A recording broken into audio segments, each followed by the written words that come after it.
Fambulem, welcome again to another edition of your favorite program, Salon Discovery with KID-AFAN. Today, we want to bring you insights of the press conference where the APC parliamentarian them be held in Parliament on the 17th of August 2022. So watch me as we bring you an insight of the press conference where the APC parliamentarian may hold at Parliament Committee Room 1 on Wednesday, the 17th of August, 2022. Colleague, honorable members of the Fourth Estate, I will read the press statement, as I said, as contained. The statement is dated Wednesday, 17th August, 2022. On the 10th of August, 2022, our country suffered yet another phase of shocking violence emanating from a clash between protesters and security forces. These disturbances resulted in the loss of the lives of several civilians and security personnel of the Sierra Leone police. Unfortunately, the painful event of August 10th continued for several days, further claiming the lives of citizens in harrowing circumstances, as in the cases of Hassan Dumbuya, commonly called Evangelist Samson, and some others. I continue to express my profound condolences to the families who lost loved ones. May their souls rest in perfect peace. As the nation grieves, let me state that I strongly condemn violence of any form and believe that there are much more progressive and constructive approaches to communicate our concerns, including peaceful protest. I will also reiterate that in any democratic dispensation, citizens have the right to use protest to demonstrate their concerns, as long as those protests are peaceful and are within the remit of the law.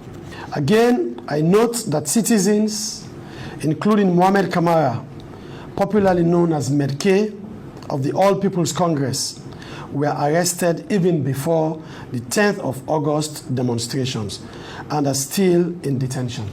The event leading to and which unfolded on 10th of August 2022 provided a clear indication that there has been an erosion in the gains made in strengthening reconciliation, social cohesion, and peace building in post-war Sierra Leone. These events further point to the fact that we have not succeeded in using constructive means of dialoguing to maintain peace, stability, social cohesion, and security in our beloved country, Sierra Leone. More than ever before, there is a need for us to reverse this trend by reflecting on where we have gone wrong and what we can do to ensure that the gains made over the years to consolidate peace are not lost. Violence can only undermine stability and development. I therefore call on all Sierra Leoneans to remain calm and law-abiding, and I call on the government to immediately take steps to ameliorate the situation by ensuring the following. 1. That the number of people killed during and after the incident is made public, with their corpses handed over to their families for dignified burial rites. 2. That a record of all those incarcerated is provided to the public and their families granted access to them. The government should ensure that their rights are protected through speedy and fair access to a court of law. They should also be provided with legal representation where they cannot afford one. 3.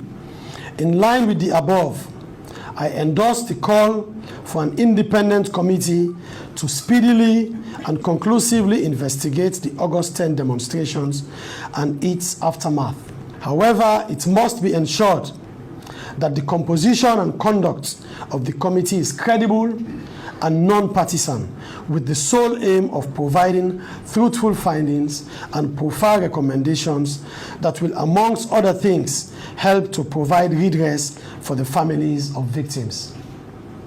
4.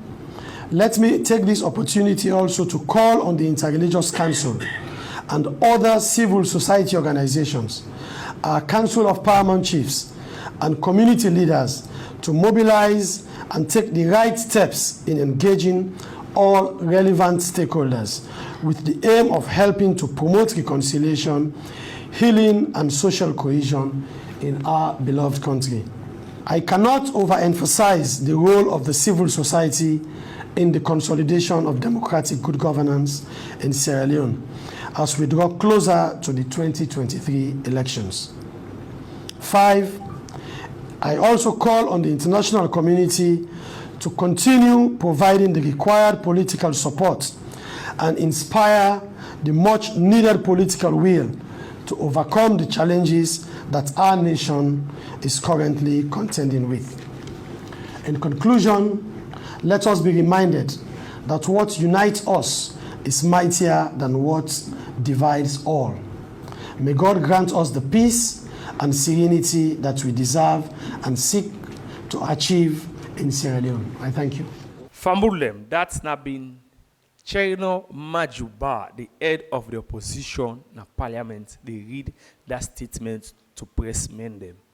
Firstly, he emphasized that he wants to send condolence message to all the people that we die and the family, make them take heart. He also emphasized on peace and make people know say for demonstrate not to anything with violence, that violence not get place now we country salon. He also make a strong point to the government for say, therefore make sure say all the people that they arrest, they make the number public. So the nation, make the nation know the amount of people that they arrest. He also asked the government for make the nation know the amount of people that died during this protest and make sure say the civilian them, they hand over them body them to them family so that they go give them befitting burial. He also talk of people that he say then died or then kill them after the August 10 protest. He also talk of a member when the former East District Chairman when Medke Mohamed Kagbo that they arrest him before the August 10 protest, and up till now the family members, the party members and the lawyers they not get access to them.